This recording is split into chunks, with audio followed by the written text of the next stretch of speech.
Good morning student. आज हम बात कर रहे हैं मुगल प्रशासन की, मुगल एडमिनिस्ट्रेशन की।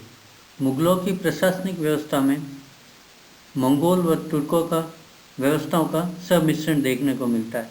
साथ ही उसको स्थानीय परिस्थितियों के अनुसार अनुकूल करने की कोशिश की गई। मुगल प्रशासन का वास्तविक स्वरूप हमें अकबर के समय देखने को मिलता है। अकबर ने उसको वास्तविक स्वरूप देने की कोशिश की, उसके ढांचे को सही किया।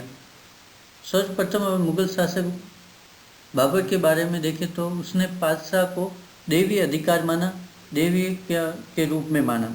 वहीं हुमायूं ने इसको अपनी निजी संपत्ति माना तथा एक दिन के लिए निजाम, उसके जो भिस्ती था निजाम सक्का, उसको दान दे दी थी। एक दिन का उसे बादशाह बनाया था। इस प्रकार अपन देखते हुमायूं इसको अपनी निजी जागीर समझता था, उस हिसाब से इस्तेमाल करता था। अकबर के समय बादशाह को अत्यधिक प्रतिष्ठित पद प्रदान किया गया, सर्वोच्च अधिकार दिए गए। इसे इलाही, फर्ज इज्दी, इमाम आदिल, योद्धा, शिल्पी, कर्षक आदि की समन्वित रूप इसमें माना गया। इस प्रकार अब बादशाह का जो स्वरूप था या व्यवस्था थी वह सर्वश्रेष्ठ होगी। उसमें व्यवस्थापिका, कार्यपालिका, न्यायपालिका सभी का केंद्र बिंदु था। अंतिम निर्णय उसका ही माना गया था। सभी केंद्र बिंदु होते हुए भी निपुण और परम पवित्र इसको माना गया। साथ में जन कल्याण कार्य के लिए या परोपकारी स्वरूप इसका माना गया।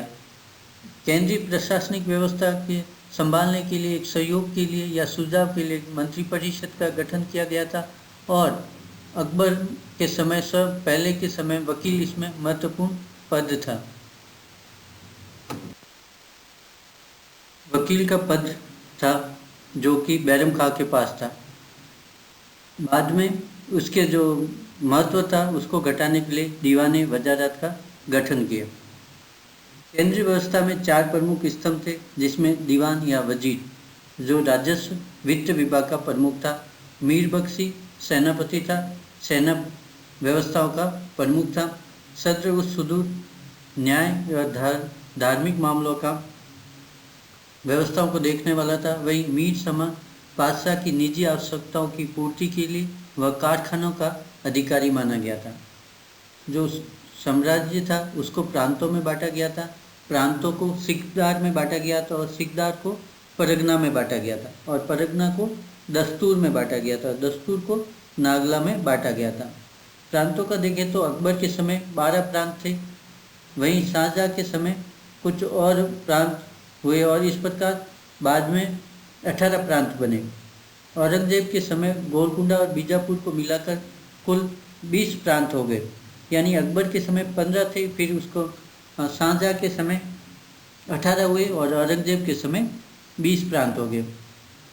प्रांतों में प्रशासनिक अधिकारी देखें तो प्रमुख सूबेदार था जो प्रशासनिक व्यवस्था को देखता था, दीवान राजस्व व्यवस्था को, बख्शी सैनिक व्यवस्था को, शूद्र न्यायिक और धार्मिक व्यवस्था को, वाक्य निगाह राज्य की सूचनाएं बादशाह को सीधा देता था। ये महत्वपूर्ण था जो कि सीधी सूचनाएं राज्य के बारे में क्या हो रहा, कौन सूबेदार या फिर जनता क्या करी, उसकी सीधा बादशाह को देता था।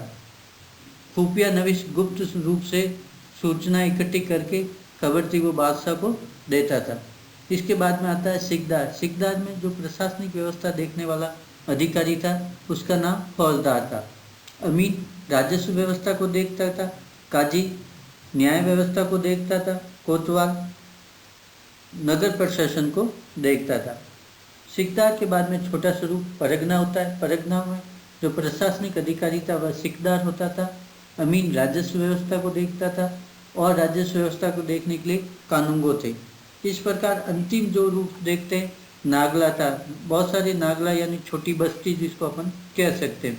नागला से मावदा, दस्तूर, दस्तूर से परगना, परगना बहुत सारे परगना मिलकर सिकदार और बहुत सारे सिकदार मिलकर प्रांत बनते थे और बहुत सारे प्रांत मिलकर साम्राज्य का निर्माण होता था। इस प्रकार एक प्रशासनिक व्यवस्था थी, खंडात्मक व्यवस्था थी या कहे पिरामिड शेप में एक व्यवस्था थी। केंद्र बिंदु उसका सुल्तान था, सुल्तान की व्यवस्थाओं का सभी का वो केंद्र बिंदु था। उसकी सहायता के लिए, सहयोग के लिए या सुझाव के लिए एक मंत्रिपरिषद का गठन किया गया था मंत्रिपरिषद के 4 प्रमुख मंत्रालय कह सकते हैं, जिसमें प्रमुख थे दीवान, मीर बख्शी, सदर सुदूर और मीर समान। इसके अलावा भी अनेक बहुत सारे पद होते थे जो महत्वपूर्ण नहीं थे लेकिन जरूरी थे। इस प्रकार यहाँ देखें प्रशासनिक व्यवस्था को एक खंडात्मक के साथ में पिरामिड शेप देखने को मिलता है।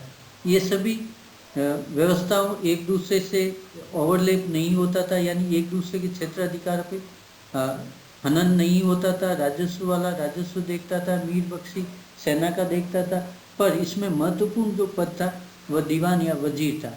वजीर के बाद में मीर बख्शी इसलिए माना गया क्योंकि सेनाएं उस समय ज़रूरत होती थी सेना की और लगातार युद्ध होते थे। ऐसी स्थिति में दूसरा महत्वपूर्ण पद मीर बख्शी का माना जा सकता है दीवान के बाद में। सदर सुदूर उस समय महत्वपूर्ण था, धार्मिक मामले देखे जा रहे थे, न्याय व्यवस्था को देखने का। मीर सामान जो था पातशाह का विश्वस्त व्यक्ति होता था, क्योंकि उसकी निजी आवश्यकता थी वो पूर्ति वही करता था। कारखानों में का अधिकारी था, कौन सा सामान कैसा बनाना है पातशाह की आवश्यकता के लिए और सैनिकों की आवश्यकता के लिए जो भी सामान बन रहा था वो उसकी देखरेख में बनता था। यानी उद्योग धंधे जो भी लगे थे उस समय उन सब का देखरेख करने वाला मीर सामान था। ये एक महत्वपूर्ण है। राजस्व व्यवस्था अलग थी लेकिन कारखानों का देखने वाला व्यक्ति अलग था। ये महत्वपूर्ण जो आज की स्थिति में एक ही माना जाता है, इस समय अलग देखने को मिलता है। इस प्रकार व्यवस्थाओं को चलाने की कोशिश की। वास्तव में देखें तो मुगल प्रशासन मंगोल, तुर्क, स्थानीय व्यवस्थाओं का सम्मिश्रण है, वो उदाहरण के द्वारा अपन समझ पाए। इसके साथ में ग्राम क्षेत्र में चौधरी, मुकदम तो जो थे वो राजस्व वसूल करते थे और इसके साथ में पटवारी व ग्राम पंचायतों के माध्यम से न्याय होता था। ये जो चौधरी और मुकदम थे उनको राजस्व का 1% मिलता था और अधिक वसूल करते वो मिलता जरूर 1% था लेकिन वह अधिक वसूल करते थे। साथ में पटवारी और पंचायतों का भी निर्माण था जो कि न्याय व्यवस्था वहीं करते थे। Thank you all of you.